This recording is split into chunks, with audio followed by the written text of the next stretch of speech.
మా బావ మా బావ 70 వసంతాలు అడ్డం ఉండకూడదుగా బావకి. ఏం బావా, మా బావకు హ్యాపీ బర్త్డే బావా, many many happy returns of the day. God bless you బా. మా జర్నీ వర్ణనాతీతమైన జర్నీ. అసలు నేను ఒక షూటింగ్కి వెళ్ళాను. బిగినింగ్లో నేను ఉద్యోగిగా వచ్చాను హైదరాబాదు. ఆ షూటింగ్లో పరిగెత్తమన్నారు, పరిగెత్తాను. అటు కదా ఇటు అన్నారు. What is this? నేను ఒక ఆఫీసర్ ఉద్యోగం చేసుకుంటూ ఈ సినిమాలో దేవదు, నో యాక్టింగ్ అని డిసైడ్ అయిన తర్వాత ఒక 3 monthsకు నాకు ఎట్లొచ్చిందో ఆ పిలుపు వచ్చింది ఒక సినిమాలో నటించడానికి. ఎవరితో అంటే బ్రహ్మానందం గారి కాంబినేషన్ అండి అన్నారు. అబ్బా ఇది ఛాన్స్ అనుకొని బాగా ఆలోచించడం. మళ్ళీ ఈ సినిమా వదలకూడదు, చేయాల్సిందే అనుకున్నా. ఆ ఛాన్స్ రాకపోతే అసలు నేను నటించామని కాదు, వద్దనుకున్నాను. సరదాగా నాటకాలు వేసేది, స్టూడెంట్గా బయట నాటకాలు వేసేది, ఓకే అనుకున్నాను. కానీ ఆ సినిమాలో నేను నటించకపోతే అసలు నేను స్టార్ని అయ్యేవాడినే కాదు. అది మా భావన కలిసిన రోజున, ఆ రోజు షూటింగ్లో బ్రహ్మానందం గారు అని మాట్లాడాను. ఇవాళ ధైర్యంగా బావ అని పిలుచుకుంటున్నాను. పనికొస్తాడులే అని మా చెల్లెని ఇచ్చాను. సరే ఓకే పర్వాలేదు బావా. కనుక నా బావ గురించి పొగిడితే దిష్టి తగులుతుంది.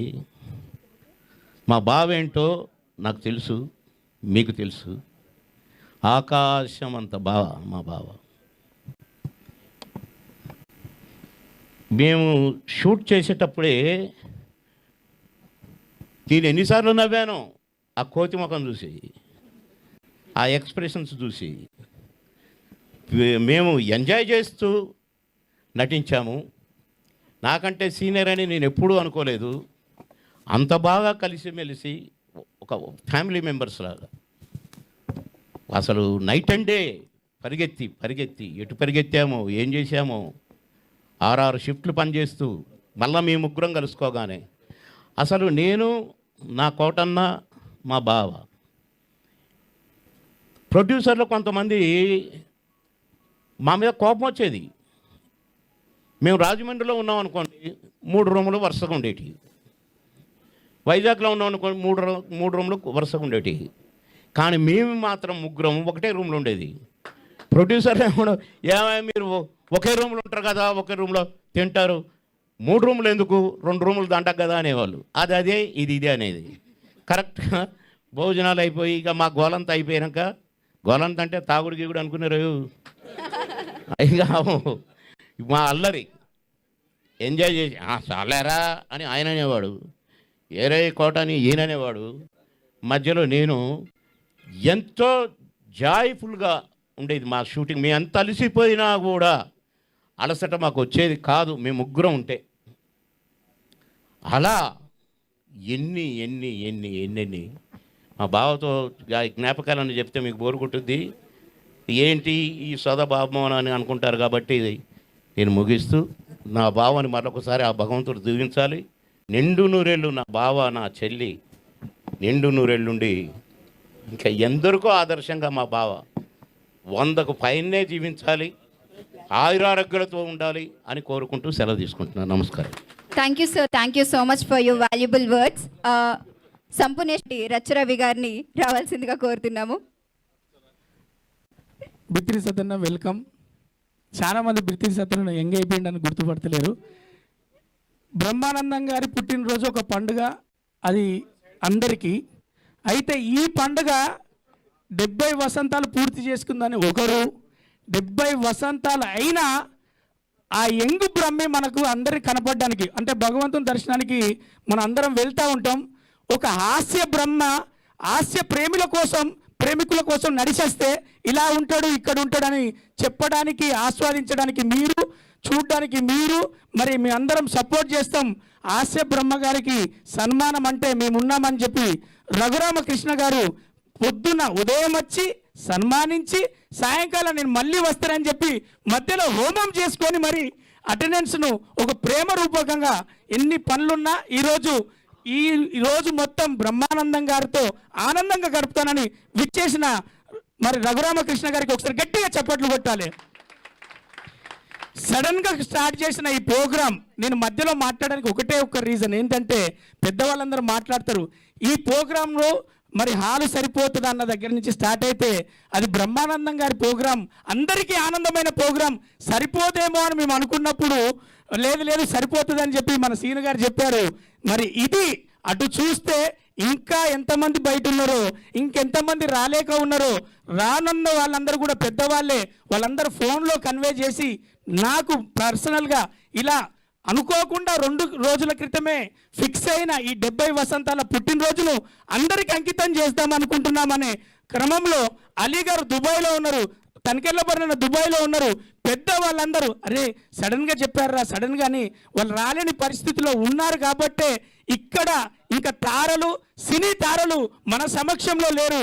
గురువు గారికి ఆశీస్సులు ఉన్నాయి, గురువు గారికి విశేషం ఉన్నాయి. సమక్షంలో ఉన్న వాళ్ళందరూ కూడా పెద్దవాళ్ళేరా అని బ్రహ్మానందం గారు వస్తున్నప్పుడు చెప్పారు. వచ్చిన వాళ్ళందరూ నా వాళ్ళు, నన్ను ఆనందించిన వారు అన్నారు. ప్రపంచం మొత్తం సమస్యల మధ్యలో నవ్వు కావాలి, ఆ నవ్వుకు నువ్వు కావాలి బ్రహ్మమన్న. ఎందుకంటే నాకు అంటే పర్సనల్గా నేను సినీ ఒక మహాభారతంలోకి కురుక్షేత్రంలోకి వస్తున్నా, ఎక్కడి నుంచి పోరాడుతూ ఎక్కడ అవకాశం సంపాదించుకునే క్రమంలో నేను సంపాదించుకున్న ఆస్తి బ్రహ్మానందం గారు. ఎందుకు అంటే నా కన్న తండ్రి తిన్నవాని ఫోన్ చేస్తున్నాడో లేదో కానీ ఎక్కడ ఉన్నావురా ఏం చేస్తున్నారని బ్రహ్మానందం గారు నా బాగోగులు 10 సంవత్సరాల నుంచి నా వెన్నుంటి ప్రతిరోజు ఒక కాలు మంచిగున్నావా, ఎలా ఉన్నావురా, అవకాశాలు ఎలా ఉన్నాయని నాకు గైడెన్స్ ఇచ్చడంలో నేను ఏకలవ్యులాగా గురువు గారి దగ్గర పాదాల దగ్గరికి నేను వచ్చిన.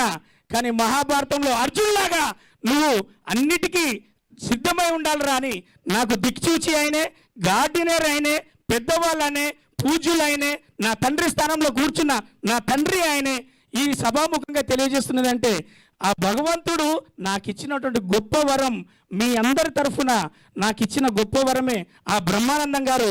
నేను పాదపూజ చేసుకుంటానా, నేను అతని దగ్గరలో ఉంటానా, నేను అందుబాటులో ఉంటానా, అదన్నీ పక్కన పెడితే ప్రపంచానికి తెలియజేసే వేదిక ఇంకొకటి ఉంటుంది.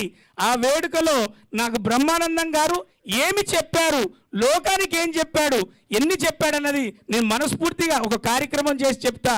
అంతటి రుణపడి ఉన్న ఈ బ్రహ్మానందం గారికి నేను జీవితాంతం, హాస్య బ్రహ్మ గారికి మరొకసారి పుట్టినరోజు శుభాకాంక్షలు తెలియజేస్తూ, వేదికను వచ్చిన ప్రతి ఒక్కరికి అక్కడ కూర్చుండొచ్చు కానీ మీ మనసంతా ఇక్కడే ఉండుంటుంది.